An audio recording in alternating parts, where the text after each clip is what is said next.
discuss why Division I college athletes should receive compensation. Now let me set the scene for you. It's April 7th of 2014. It's the men's national championship for March Madness, and UConn is playing the Kentucky Wildcats. It's been an excellent season for March Madness, and it's finally coming to a conclusion. Now, UConn has a point guard, and his name is Shabazz Napier. Now, Shabazz Napier was an All-American. He had played incredibly well during March Madness this year and had led UConn all the way to the national championship. Before the game, the media approached him and asked him, Shabazz, what do you think about the payment of college athletes? And he said this: we as student athletes are utilized for what we do so well, and we're definitely blessed to get a scholarship to our universities, but at the end of the day, that doesn't cover everything. He continued on in this interview by saying that there were nights where he would go hungry because he didn't have enough money to pay for even a meal outside of the centers that they had food for. It's utterly ridiculous that a guy like Shabazz Napier, who led his entire team to March Madness that year, didn't even have enough money to pay for food. Now first, let's look at the NCAA rules for college athletes. Now, Division I athletes are stated that they must retain an amateur status while they compete in sports. And to do that, they must refrain from earning a salary of prize money for participating in athletics, participating in tryouts, practice, or competition with a professional team, and receiving benefits from an agent. Now, I look at those, and they all seem very good. None of them seem inherently wrong on paper. But through their utilization by the NCAA, we see the effects on the players, and it comes out in a poor way. Case in point is the case of Perry Jones III.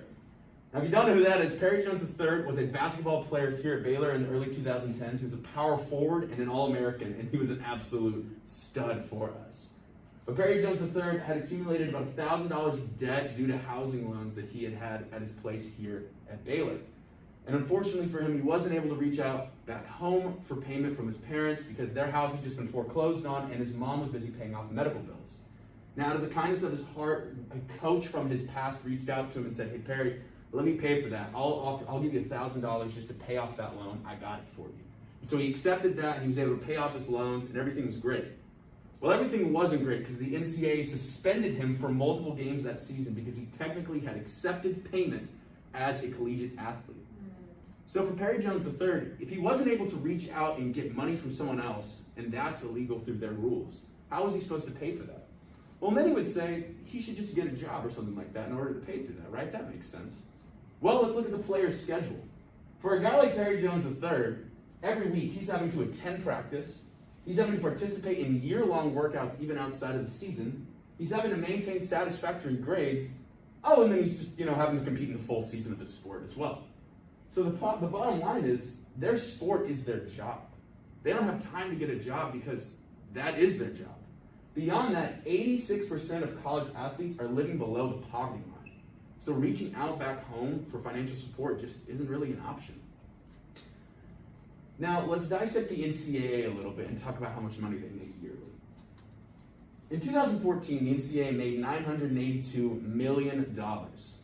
In 2015, they made $989 million. This past year, they made over $1 billion, with projections that it's only going to increase significantly. And that money is made by the players. Now, a big question that comes up in regard to paying student athletes is, well, they get scholarships, right? That should be enough. They get their school paid for. Everything's fine and dandy through that. Well, actually, only 15% of the money that is made by the NCAA out of that $1 billion makes its way to the players through scholarships and grants. Beyond that, each student athlete that gets their scholarships paid for still has $3,222 on average of out-of-pocket expenses each school year. And so if they don't have a job and they can't reach out back home because 86% of them are coming from poverty, where is that money going to come from? The bottom line is this.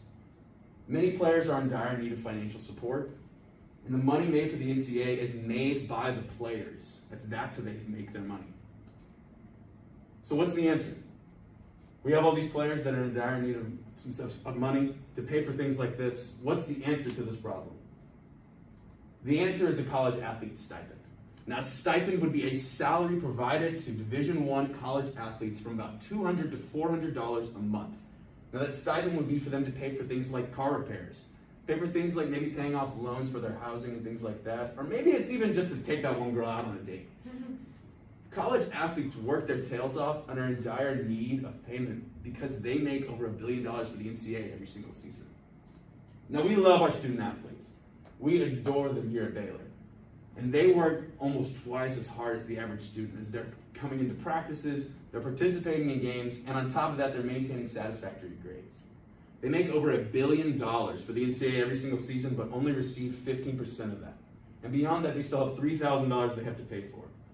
The NCAA must pay student athletes as they are the ones who are helping them profit every single year. Thank you.